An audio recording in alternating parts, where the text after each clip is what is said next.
Morning, everyone. On behalf of BITS Embryo, I welcome you all to today's Passport to Research panel discussion. We're thrilled to have you for what promises to be an insightful and inspiring session. The panel is centered around one big question: how can students like us get started in research, grow in it, and maybe even turn it into something impactful, be it papers, internship, or future careers?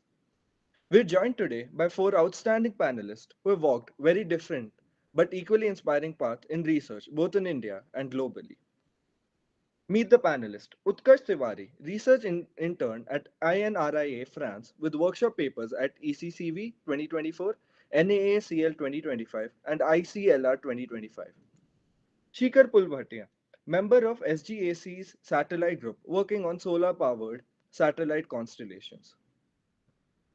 Palash Kohli, researcher at USC, optimizing LLM interface for heterogeneous system. And Soham Patnaik, researcher at IISc and UIUC in mesh adaptation and climate tech.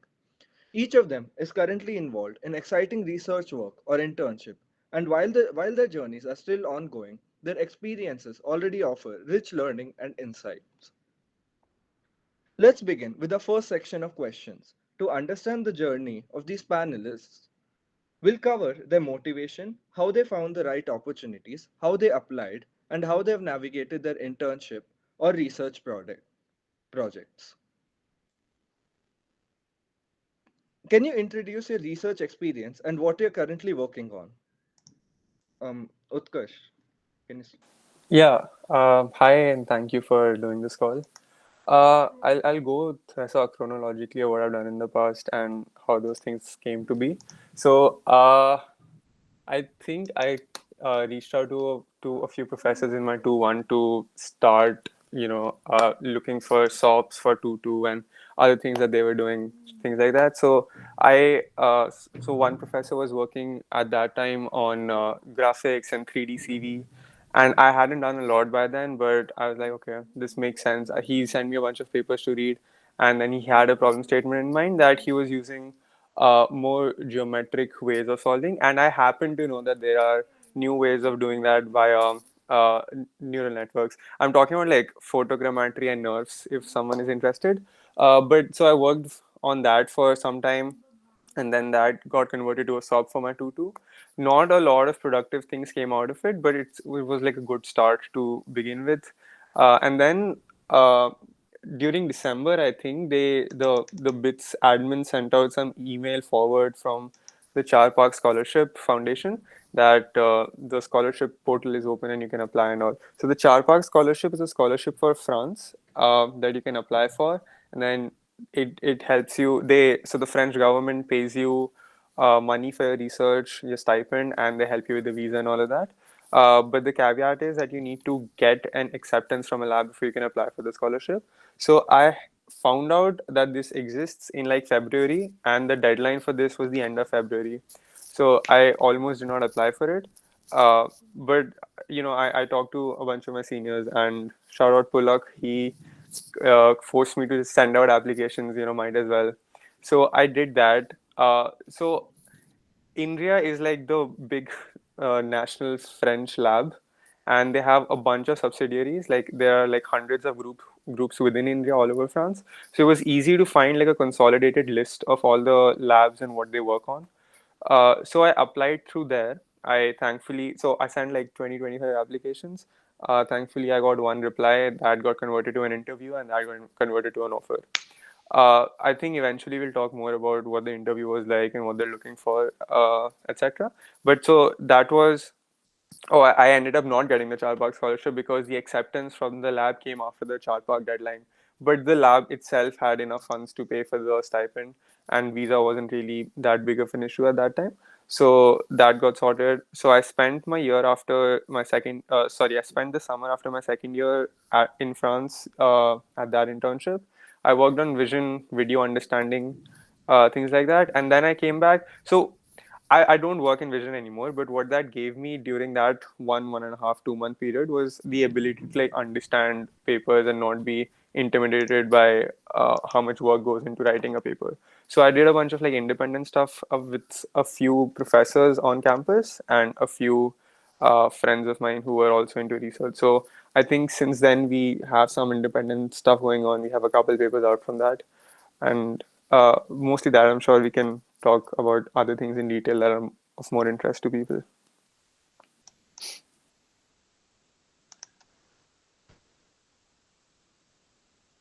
Palash, could you give your views? No? Yeah, hello. Can you hear me? Yeah. Yeah, hi, UT. Yeah, so I am at USC under the Vitobi program. It's an annual scholarship. Goes by the name of IISc of Vitobi, Indian US Science Technology Forum. About how I started, somewhat similar, mailed for SOPs in my 2-1 for tutor SOPs. Got a tutor SOP, read a lot of papers, wrote a lot of code, did not really go anywhere, but good enough experience. I did like a standard PS1 after my second year. Coming back from PS1, I decided to take up a project at Siri. So I had what, two research projects to speak of on my resume and on my SOPs. And like I'll tell you more about how the application process works. There isn't an interview for this program. It's entirely based on the SOPs you write and your resumes. And yeah, that's how I got it.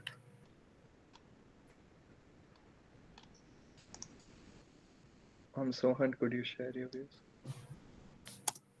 Hello, can you hear me? Yeah. Yeah, great. Yeah, so I would say that I started my research experience in my 2-1 when I approached this professor called Sohan Bhattacharya, and he was mainly in the thermal domain, thermal side of things in mechanical. And I continued working with him in 2-2 on nanofluid cooling for solar panels, which was a CFD simulation. So that actually started my CFD journey. And then I did a normal PS1, where again in PS1, I had a very valuable experience in simulations in DHIO, where I worked on finding out how a drone lift works using lattice Boltzmann meshing, which is a different kind of meshing technique that is not used in the industry. And that is something that's being technically done newly. Post that, 3132, still worked on the thermal domain itself under Suhan sir, as well as I've started working with a different prof on the refrigeration side of things, so HVAC. And then regarding how I got to those two universities, so I started cold mailing just this year in February, to be specific, which is, to be honest with you, a bit late of a deadline. But I applied for colleges in India, especially IISc and IITs. And I did apply for abroad colleges. I was targeting American ones because of their expertise in the thermal domain. And currently, right now, I'm working in both of these colleges. UIUC, I'm working online, and that is in the thermal domain as well, which I'll explain later if it is required. And in IISc, I'm doing something that is under mesh adaptation, and this project is in collaboration with NAL. So that's how I've started. Thank you. Shrikar, could you? Yeah. I hope I'm visible and audible. Yeah. Yes. Cool. Honestly, I think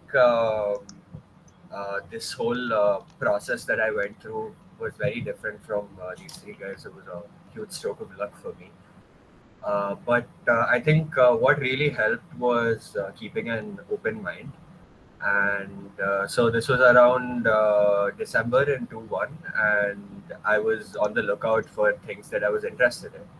And I came across this LinkedIn article, and for some reason, I decided to reach out to the author of that article. And he referred me to another person, and after a bunch of referrals, I essentially found out about this organization called SGAC, which shells out projects to university students and even high school students. And that's how I started working on my first publication in October 2020, December 2023. And yeah, so that after that, I think everything kind of snowballed, and I got some good connections from that experience. And eventually we moved to publishing in a journal. We published a couple more papers, and now I'll have my thesis under my project lead, and we're also in the process of building a company around the concept. And yeah, anyway, so I think the main thing over here that I wanted to convey was it was really more about just being consistent and keeping an open mind in terms of getting help. So I think that's what is common between all four of us, which is that which is reaching out to professors and reaching out to friends, and finding out as much as you can about what you're interested in, and not really hesitating to uh, uh, not really hesitating or being intimidated by all the information that's out there. And it can be very overwhelming, but you always need to reach out to someone. That's the easiest way to get it over with. And yeah, after that, I'm still continuing to work with them. We have another paper coming out. We have another two papers coming out in this September in Sydney. And this time I'll be given the opportunity to go and present it myself. Yeah, that's pretty much how I landed this. So the sector is in wireless power transmission, or more accurately, radiative power transmission. So the concept is that we want to transmit microwaves over large distances, such that large and unattenuated distances, such that the intensity of the wave does not hamper as much, and the wave can be collected on some ground surface, on the moon in this case, which will absorb the microwaves and convert it into power, essentially a power station. And it's going to be a huge antenna array. And the idea is that this will be used to power a kind of lunar architecture structure, where experiments and things like that will be performed.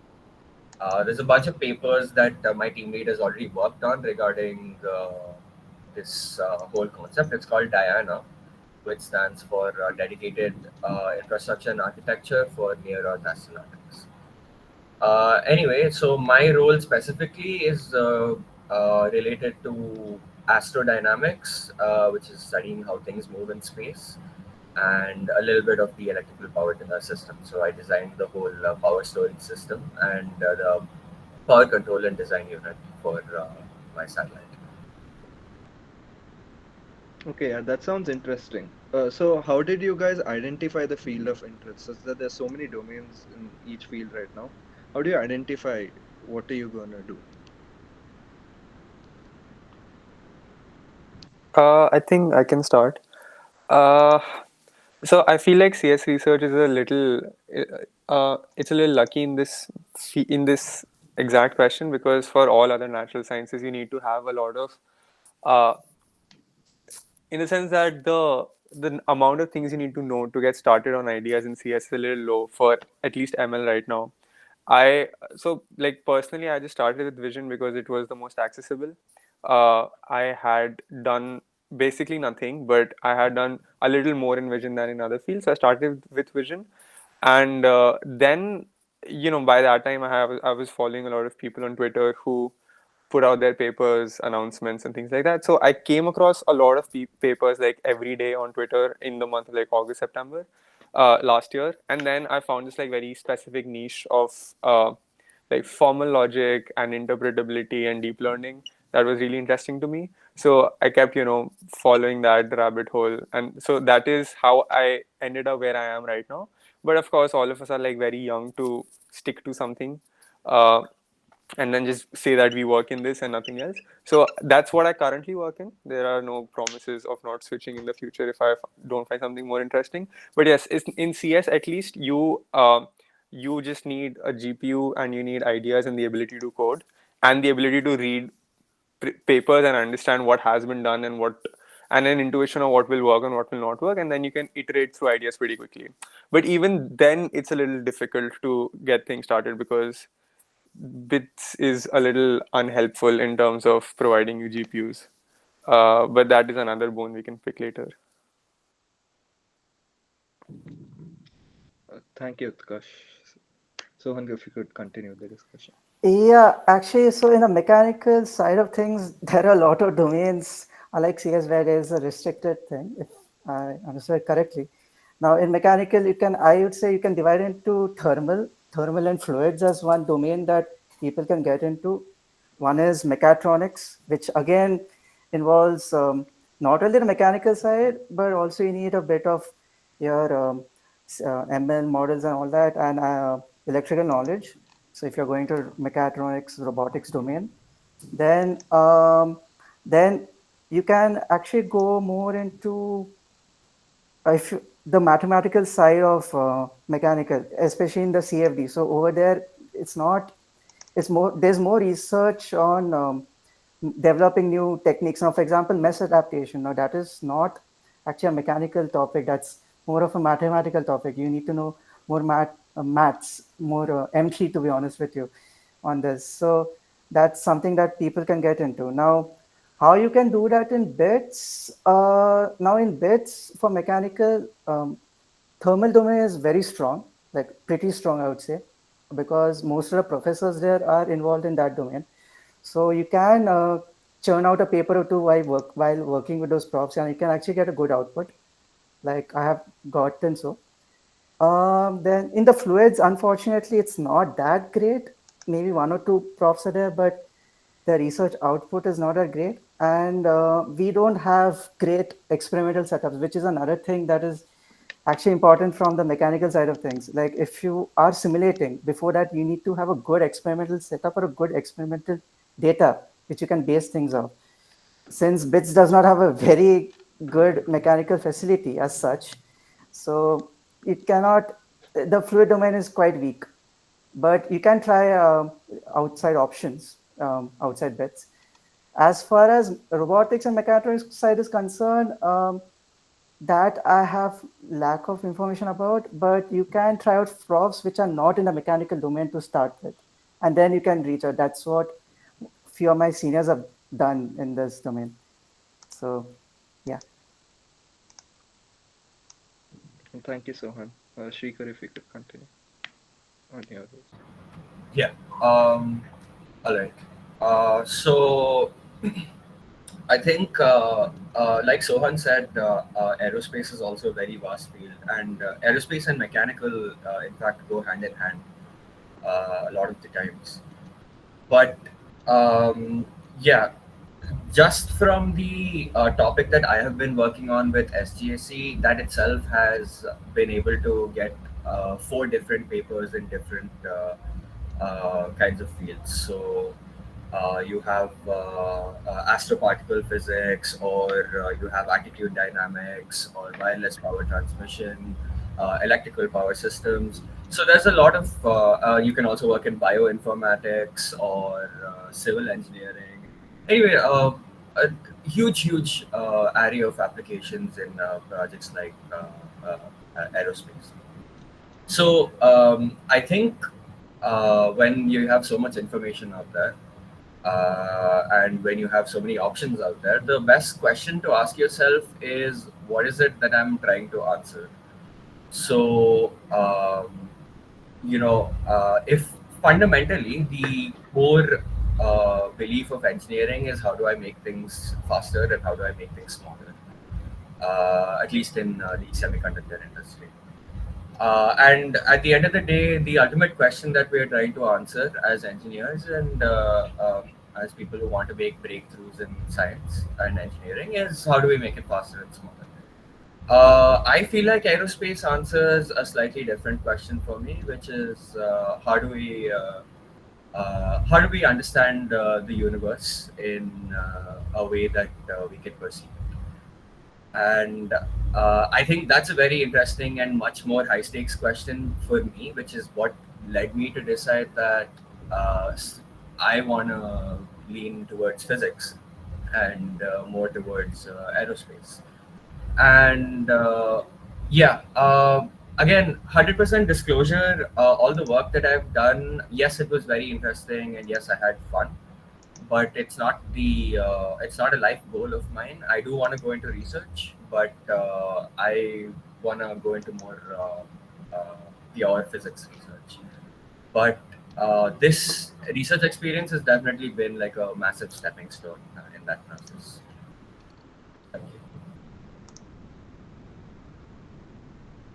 Palash, if you could continue. Yeah, so currently I'm working on parallel computing. My lab mostly focusing on hardware acceleration and parallel computing. Specifically, I'm working with heterogeneous computing right now. So, how do I share any given computational workload across different devices? In my case, all the devices are on the single chip. But how do I split them across different devices so I get the best throughput, I get the lowest latency, so on and so forth. As for starting out, yeah, I'm in LA right now. So, as for starting out, I actually started out with machine learning because I really had no clue where to go. Close, actually, pretty close, like 20 minutes away. Yeah, so I started out with machine learning because I had no clue what to do. If you're like me, you starting out in your second year and you don't know what's happening, my suggestion is stick to your coursework, whatever degree it is. So I really tried, kind of self-learning how ML works, how deep learning works on the side. Again, I don't know as much as UT does, but the experience I got there, I did a SOP under it, which is wireless communication plus some deep learning. And all of that is helping me out to do what I'm trying to do right now because I understand the underlying theory. I'm dealing more with more basic operators like vectors and matrices here rather than entire models or training huge LLMs or something. So yeah, my advice would be stick to coursework. That's how I figured out what I want to do. I've within electrical, if I think about it, at least in bits, you're gonna probably think of say chip design. There's going to be systems work. So if you want to go into operating systems or computer architecture, that's more of what I want to do. There's chip design, there's VLSI, and then within VLSI again, there's did you like DD more or did you like microelectronics more? And so you branch out from there. So pay attention to your coursework, figure out what you like, which courses you liked, what within each course you liked, take the necessary electives, and that is how you figure out exactly what's happening because the field is very vast. When you're starting out as an undergrad, you don't even know what you don't know, and your coursework's kind of made to tell you that. So stick to your coursework. Start on some projects that helps. Any projects, personal projects. Better to work under a professor. Personal projects only take you so far. You'll get to know how to read a research paper and you get to know what else is happening. Yeah, that'll help you out. So, like you mentioned some resources, could each of you share what resources did you use or were helpful during your journey? Uh, I'll cover like broadly like CS research and not just ML. So as everyone else like demarcated what all subfields there could be within what they're working in. So CS is mostly, at least for the last 10 years, and like current CS research is mostly centered around machine learning of some kind. It can be deep learning, and within deep learning, there's a whole lot of things that you can go down on. But there are still a lot of research directions open that are not machine learning related. If you want to go into that, there's a lot of interesting theoretical work on complexity algorithms, a lot of work on networking, a lot of work on optimization hardware, which is closer to what Palash works in.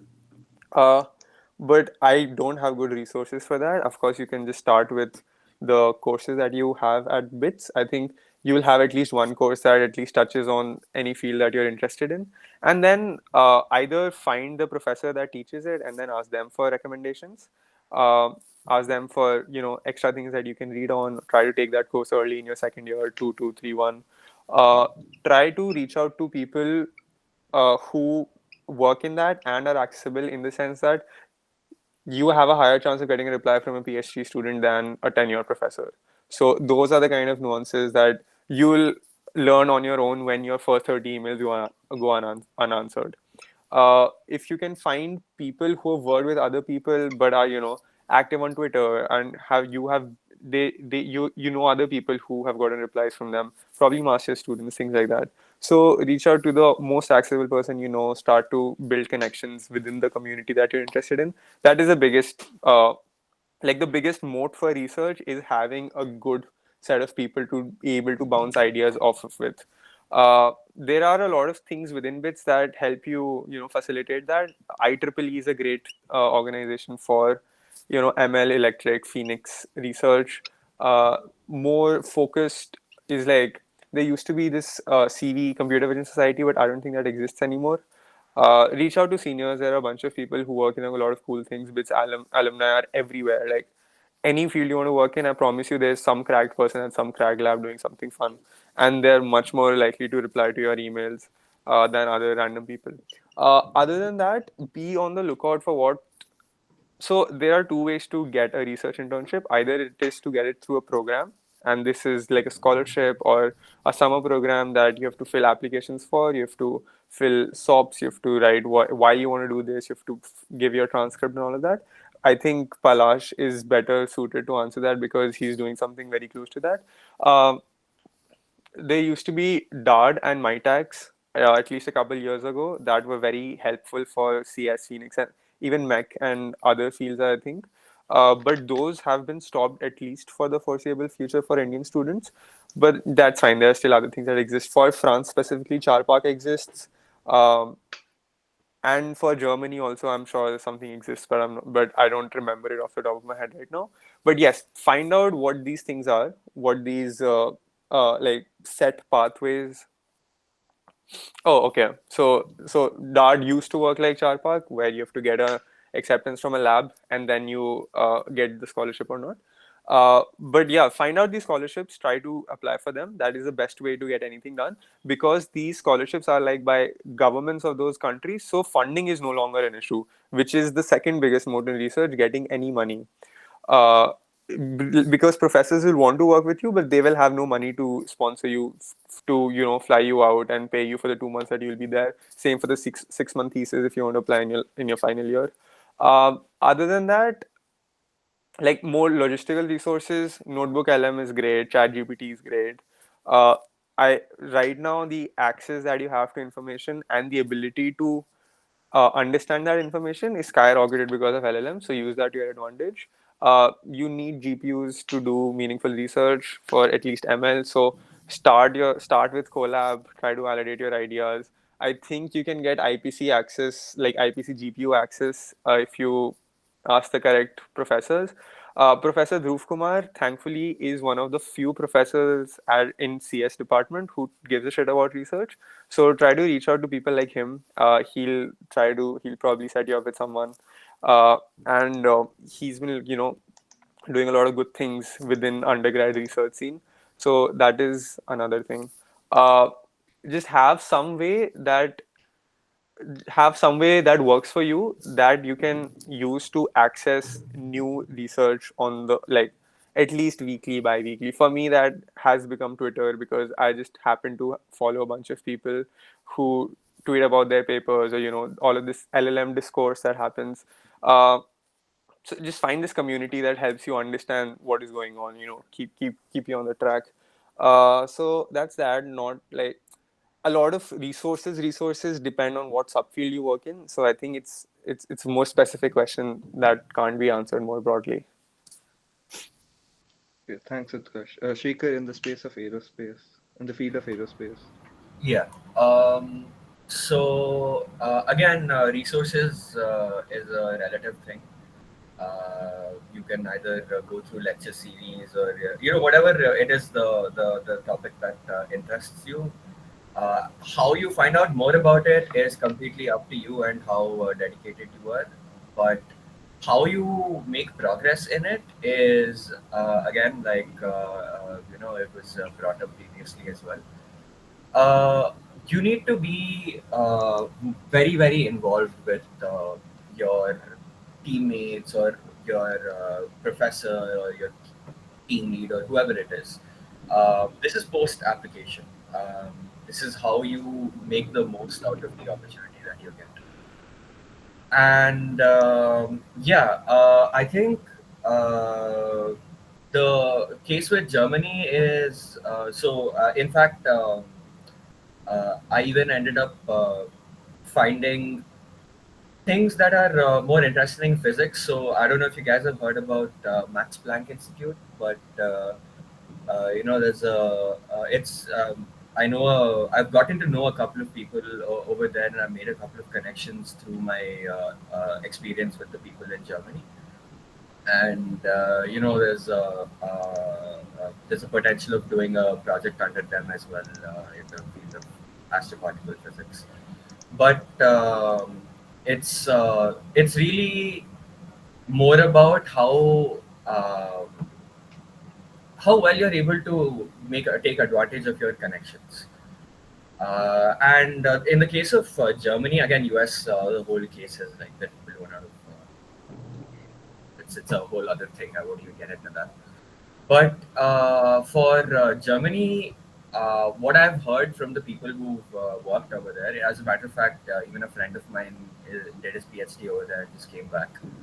Uh, what he basically said was that it's possible to register as a full-time student in Germany and at the same time do part-time research for your institute or any other institutes.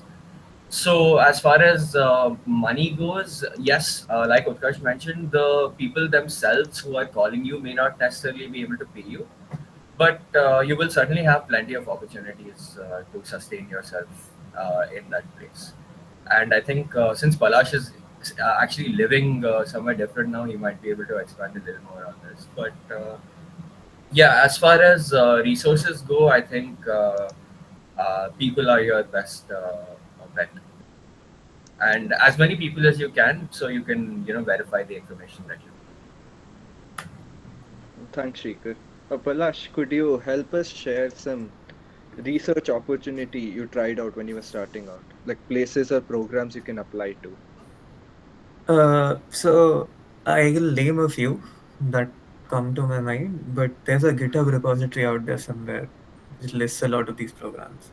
So DAD MyTax for now seem to be shut down. If they open up, definitely apply. MyTax to definitely apply. The IISc program opens in September, if I'm not wrong. Other than that, there are programs for NUS Singapore. There's another program in Singapore under A-Star.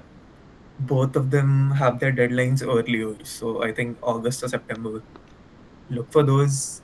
EPFL has its deadline in November.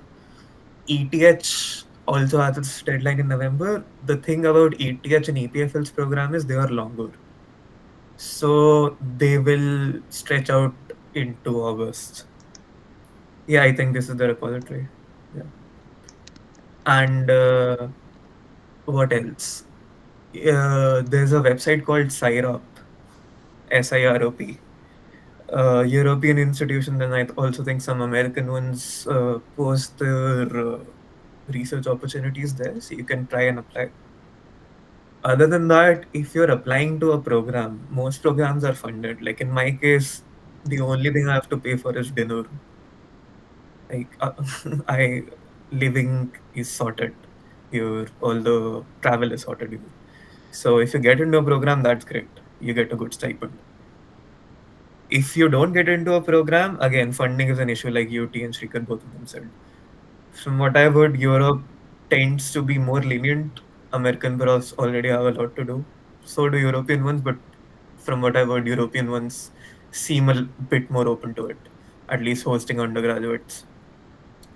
And if you're trying to work in a field where the bar to entry is higher, it might be a bit more difficult to secure funding because they might not want an undergraduate working with you anyways because you don't know enough. And also, it's a very short internship. Yeah, so there's that.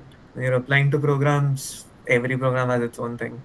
In my case, there wasn't any interview at all. It was just three SOPs, 1,000 words each. So you write all of it, make a good resume, and so on and so forth.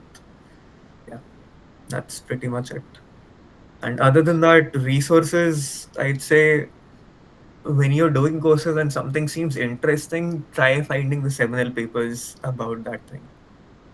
So I don't know if anybody will do ADVD next and maybe you'll find something about, say, Elmore delay. Try checking out the actual Elmore model in the original paper. Go read the seminal papers, they help a lot. Like I enjoyed reading all the seminal papers about branch prediction a lot, and so I'm in a field where I have to use everything I learned in computer architecture indirectly. So do that. Thanks, Bash. Sohan, if you have anything like, I have something mech specific. So yeah. now, when you're starting out in your second year, what I would usually prefer if you're starting out a mech journey, if you're interested in it, is learn CFD and bit of MATLAB as well, because these are tools that whatever domain you're going into, you need to know. So CFD and MATLAB are two things that are being used in research heavily, and I mean heavily, because experimental setups. Okay, 20 years ago it was a thing, but right now this is the main thing that researchers are going forward to, because you can run a lot of cases in that process. So that is one. So learn CFD, learn MATLAB. Those are like bread and butter for mechanical research, irrespective of whatever field in under mechanical you're going from, aerospace or fluids or thermal or whatever it is. Bread and butter, heavy bread and butter. That's one. Secondly, regarding classes in bits or NPTEL courses, NPTEL is a very good resource, because some of the aerospace related or CFD related or fluid related things are being taught in other IITs than in BITS, Pilani campus, very specific. Uh, like there for if you are interested in the fluid domain or in CFD domain, there are a lot of courses on numerical methods, which in BITS there's only the basic course of it, but NPTEL courses go much more into detail. So that is one. If you're interested more into aerospace side of things, the gas turbines side of things, you can take the gas dynamics course on campus. Very good course, and it gives you an insight as to um, how propulsion systems work, and you'll get to know the basics, and then you can deep dive in using the NPTEL courses. Um, as Other than that, uh, robotics and other side of things, again, I'll not be able to explain much. Material sciences as well, again, as I said, you should know the relevant softwares regarding that, and I believe that there are some professors and bits that do work in such. I have a few friends who do that, uh, and that's pretty much it in terms of the resources. And with respect to how I have applied for through cold mailing, because in other cases, um, the diet or MyTax which were not available at the same time, I did apply for those programs like ETS Zurich and EPFL, but unfortunately I couldn't get through those. But those do require things other than the softwares that you know. So they wanted to have a paper or two beforehand as well, which is what was there in the applicants who got in. So that is there. But cold mailing does work to an extent if done right.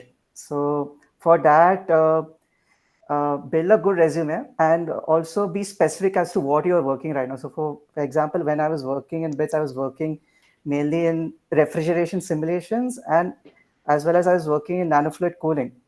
So in both of those, I mentioned those and I've specified that I've been working on this. I've used these tools. This is what I've studied. These are the resources I've used. And the professors did get to know. And that's how the things proceeded further. Some were rejections, some were acceptances.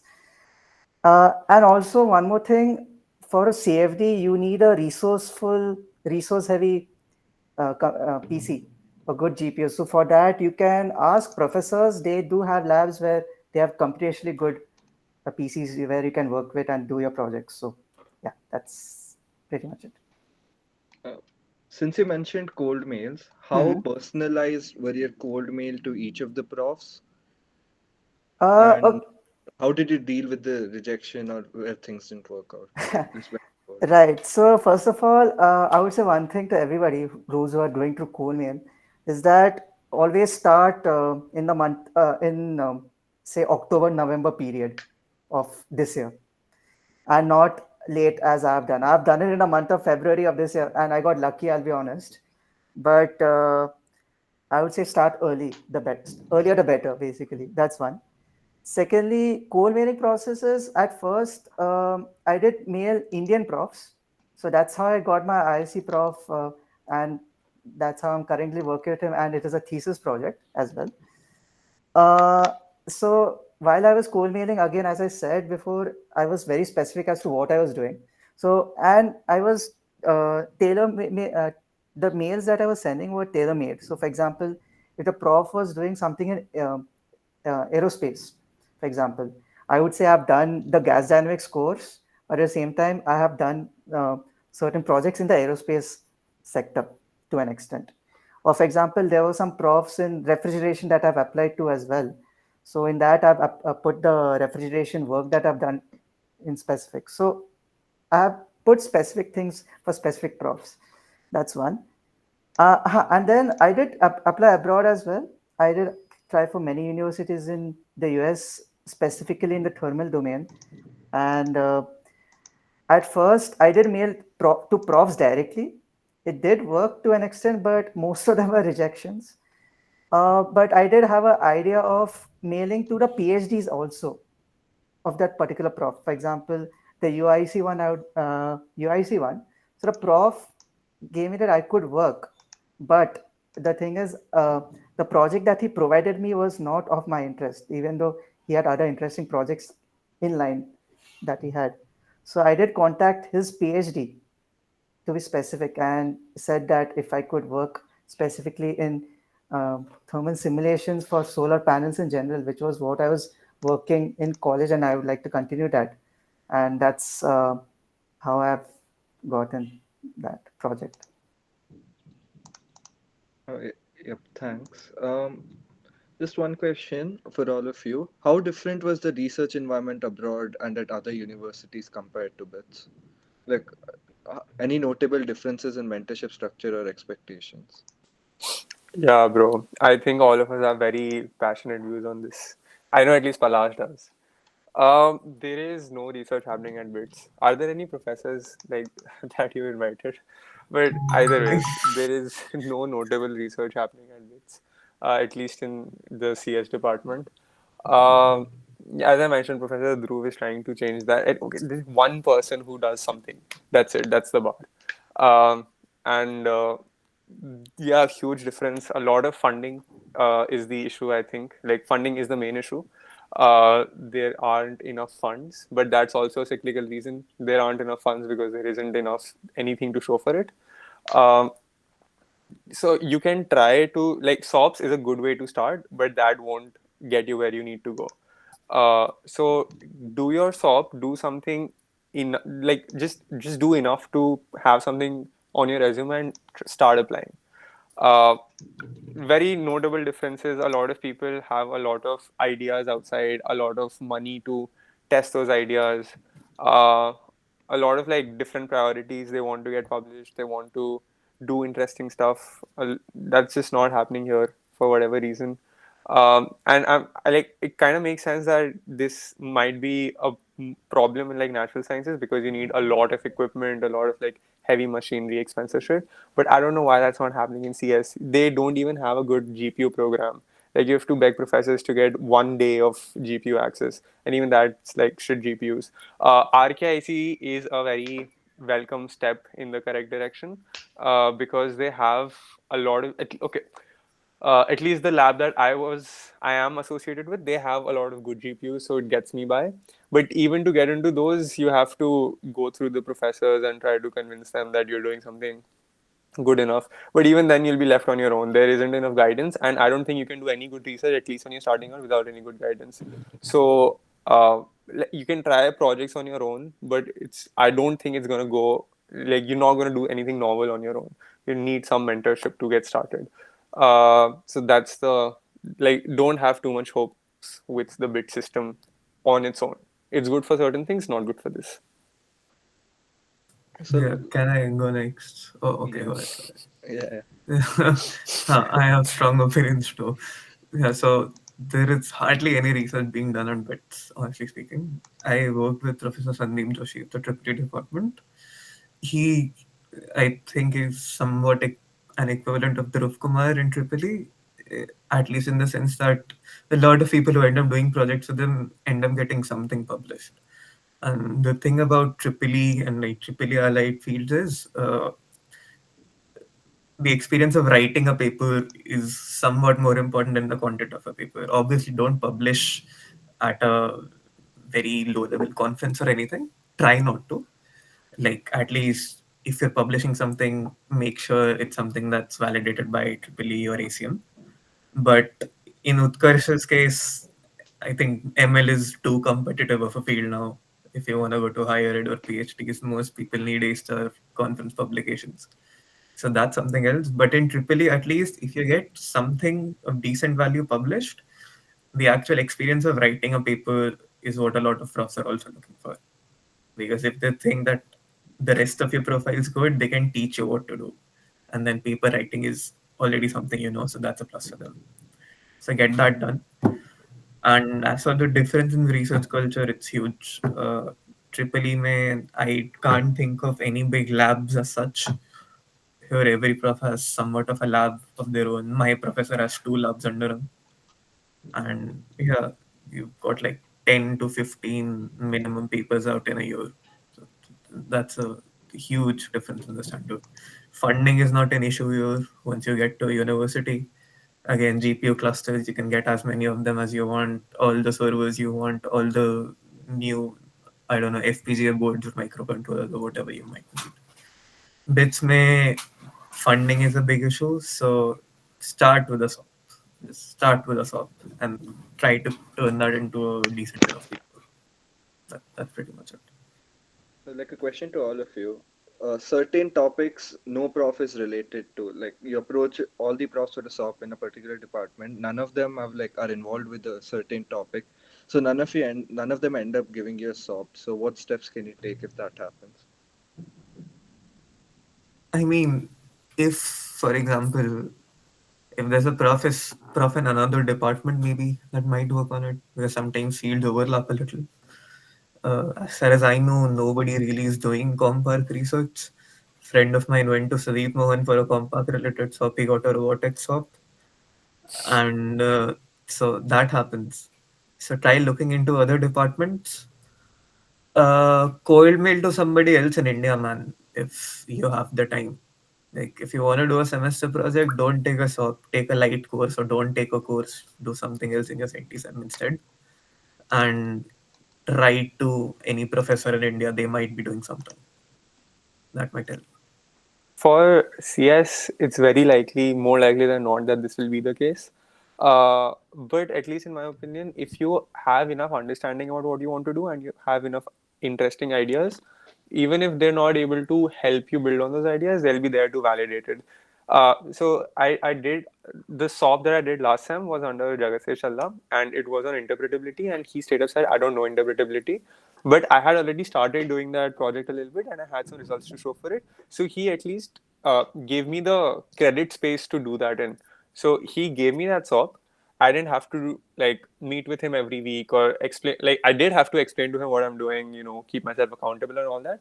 But even if they're not able to help you, at least you get 3 credits and you get the time to do that project. And so profs are helpful in that way that they'll let you do things on your own, if they think that you're on the right path. If you want guidance, a lot of professors are also helpful in the sense they'll try to connect you to people uh, who work in that field. This thing happened with my SOP with Professor Sundaresan Raman.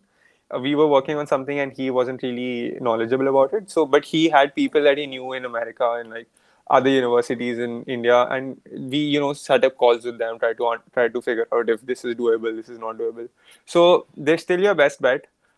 you can try reaching out to people on your own, obviously, as Palash mentioned, but try to leverage the professor's angle as much as you can. Or just one add-on to the previous question was that for GPU access specifically, try to get into one of these labs. This is KXR or it's called the CGCV lab, Computer Graphics and Computer Vision. Figure out what professors they're under. The CGCV lab is under Professor Raman, and KXR used to be under Professor Kamlesh Tiwari, but I'm not sure what's the scene with him right now. So figure out what that is. Get into it, even if you have to lie, say, "Oh, I do a lot of graphics research." Even if you don't, just convince them to give you like the GPU access and do something interesting with it. It's a shit system, so you have to play around a little bit. Sohan and Shikar, is it the same for you guys as well, or?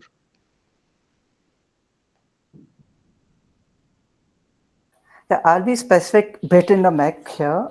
So regarding, say, I know people where they get into start working under a prof because he gives me because he has a good H index or something. So that either is a sign that the person is not interested in research or just wants to churn a paper out of something so that the resume is good.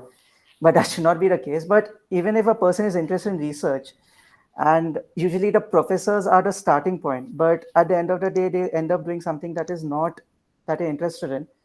So, so for one, what you can do is sometimes professors do have contacts. Now, under Sumanjan sir, he had contacts from South Africa with who had interesting projects in CFD. Or Das Gupta has a lot of contacts who can help you in your mechatronics domain as well, even though his work sometimes he has a wide range of work. There's some work in sports engineering, some work in refrigeration also, but mechatronics side also he can give you a good amount of connections. Professor contacts are good, so you can cold mail them and actually get your work started. Even RRM sir has a good amount of contacts with whom you can actually get good projects, especially in MEMS and manufacturing side of things, manufacturing domain. There's a course in BITS called Advanced ManuPro, and so some of the things are there in BITS, but some of the things is being outsourced. So RRM is a very good contact for that, and you can get good things out of it. Thanks, Sohan. Shikar, anything to add on? Yeah, not really. I mean, if you don't have, if you can't find a particular research topic that you're looking for, then, like everyone said, the best way is to reach out to people that you know. Someone or someone somewhere will have some connection that will just click for you, and that's really how you make it in.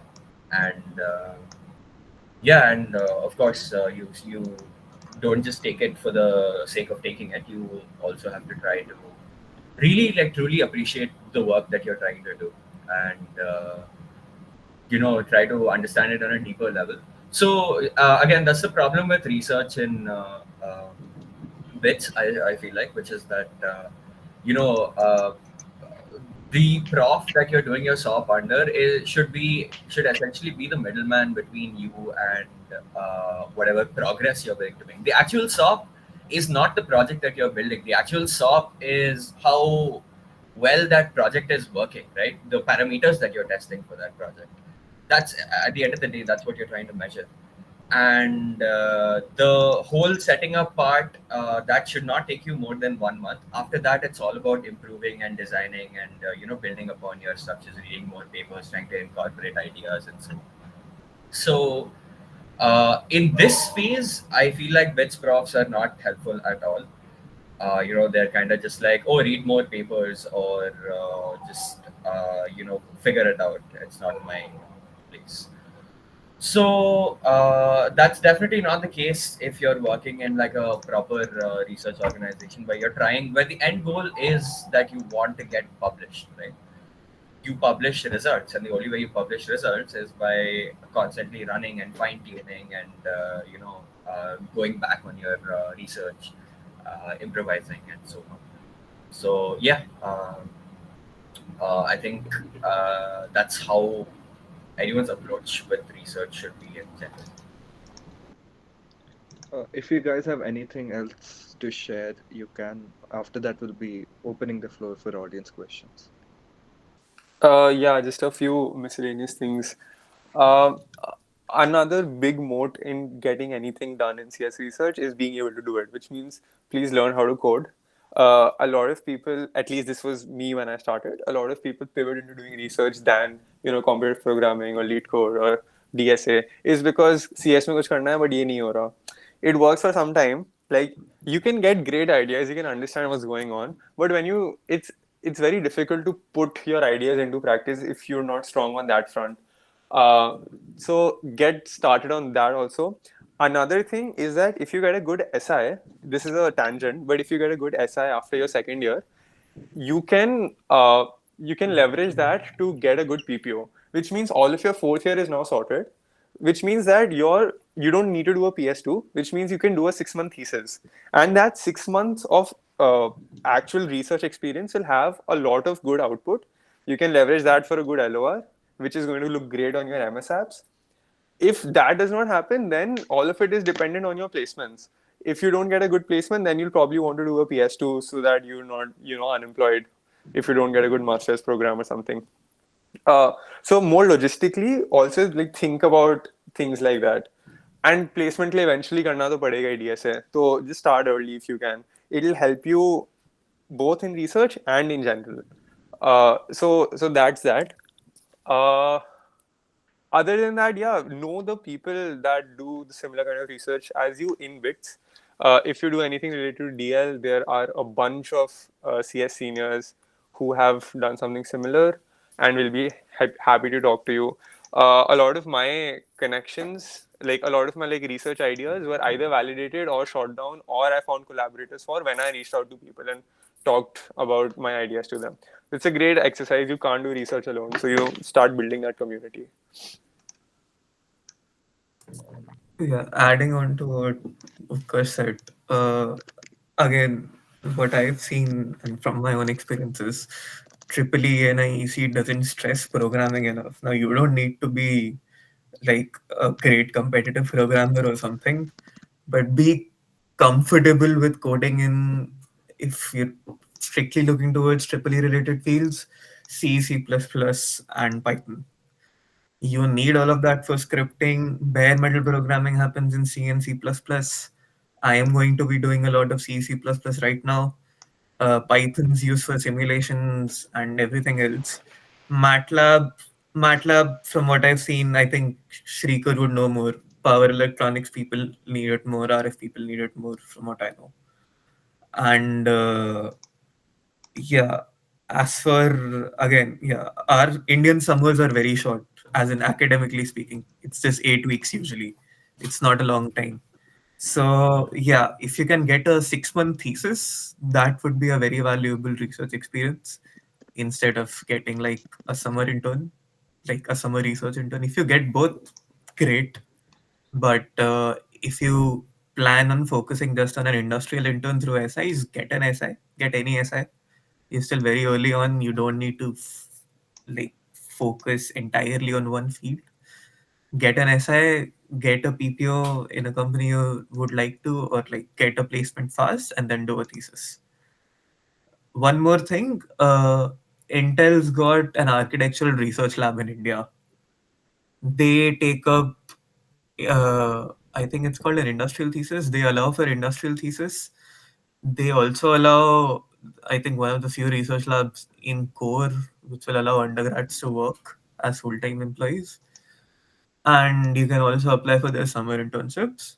However, you have to cold mail for all of these. There's no fixed program rolling out every year. You have to cold mail, you have to send an email to the director of the lab. Yeah, just a quick addition to that. Yeah, MATLAB is super important, especially in Phoenix. But Python is honestly like a much more diverse tool lately. So you can if you know Python, it is good. It's your ally. It's your weapon. But At the same time, you should still learn how to do MATLAB, because in the real research environment out there, generally, and I'm not sure why, computationally, I don't know the difference, but MATLAB is preferred.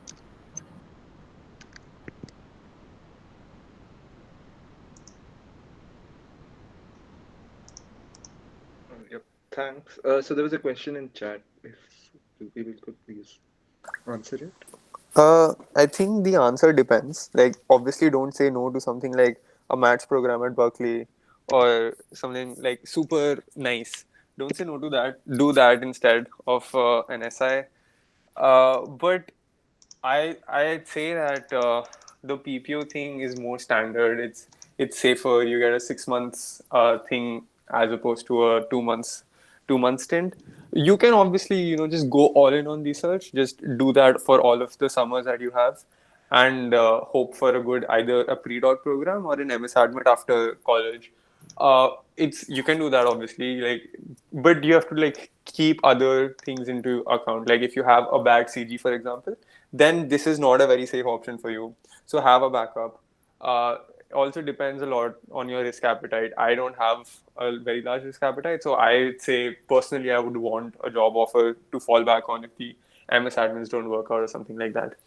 Uh, so it depends. Like for a meh professor in a meh university, don't take light on SI. Also, adding to that, don't panic about getting an SI. So, get an SI in a field that will be relevant to your long-term goals. Like Yeah. not a job at Utkarsh because he's sorted otherwise.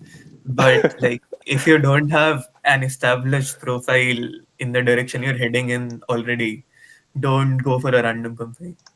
Yes, So this Utkarsh is so है true. BCG, उत्कर्ष है BCG, but उसके पास I think क्या 2 A-star paper है, so Bro, nobody's gonna say workshop anything paper to hai, first of all. uh, And कुछ also भी है ना, like you've got there is a experience, right? there is a well populated BCG to MS pipeline. Um, Right, but other than that, like for example, for me, it would not make sense to, I don't know, maybe go into a consulting company for my summer intern, even if I'm getting an offer. So panic में don't apply to places.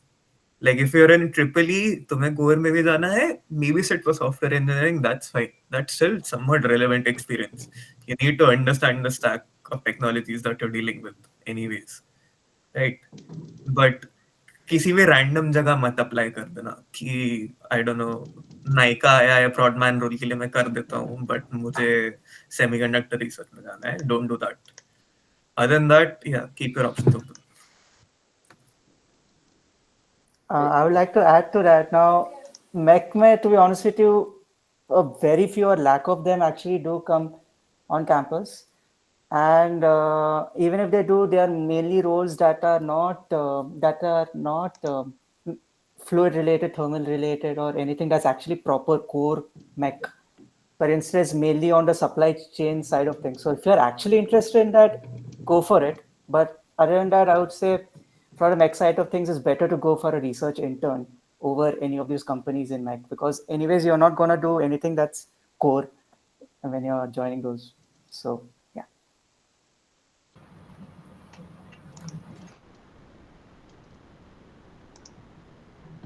Thanks a lot to all our panelists and to every one of you who joined I think today. there is one more question Oh, from Chaitanya. What is the professor whom I shall cold mail look out for a student when he or she is selecting one for collaborating in his or research? Depends on when you're applying. So the bar is much lower if you're applying after your second year.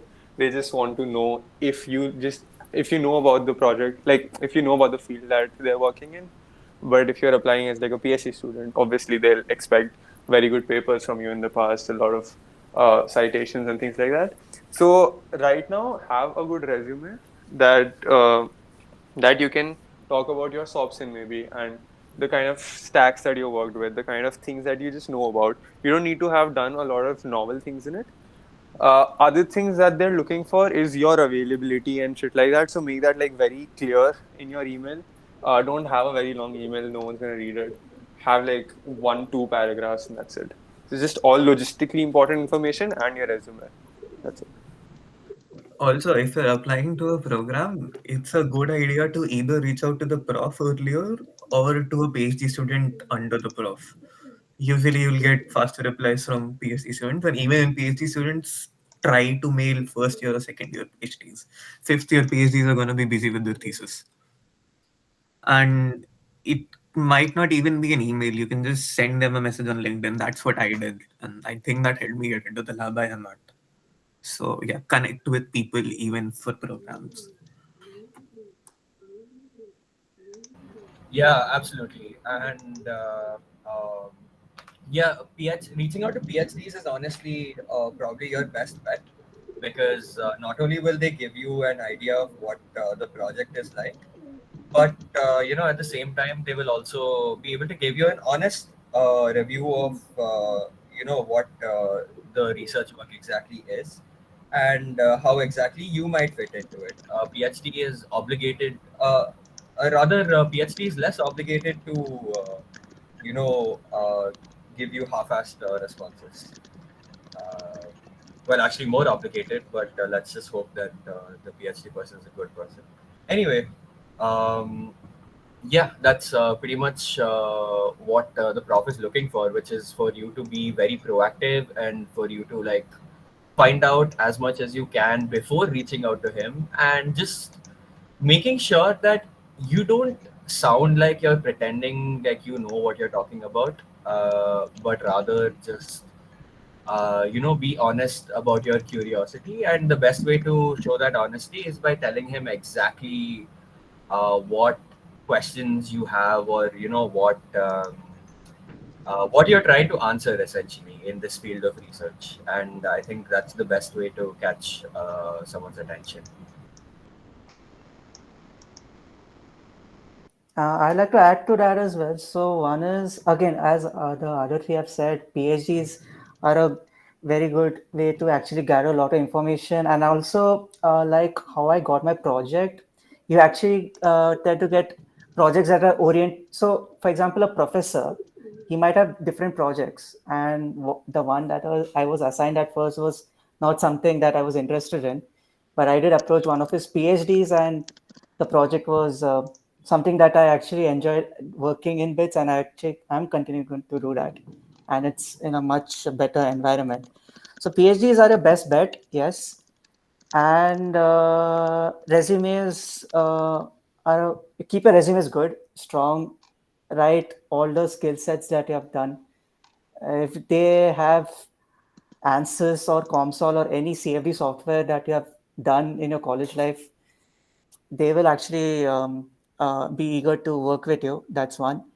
And on top of that, professors in mechanical, they prefer a long-term project over a short 2 months project for the most of it, because a CFD, a simulation for the most of it takes a hell lot of time. It usually takes 6-8 months. So I would suggest, like while you're cold mailing, ask for a flexible timeline. Don't say that I want to do for 2 months. Ask more on a flexible timeline. That's what I have done, and you can continue to do it online or offline if you're saying doing an offline program, and then later on want to continue more. I would say that would be a good way to finish research on that particular topic that you're in.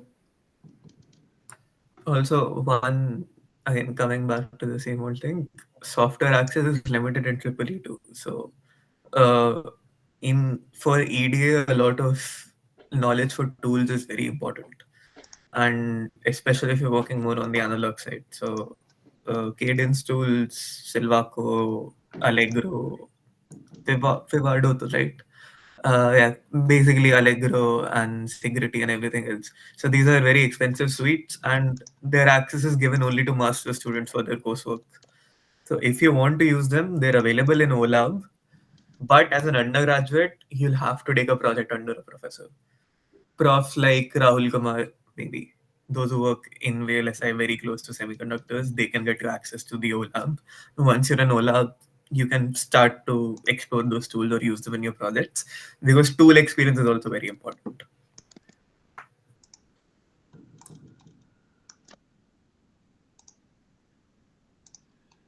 Yep, thanks a lot to all of you and everyone who joined. Stay tuned for more session with Bits Embryo. Have a great evening and all the best for your own research journeys. Thank you.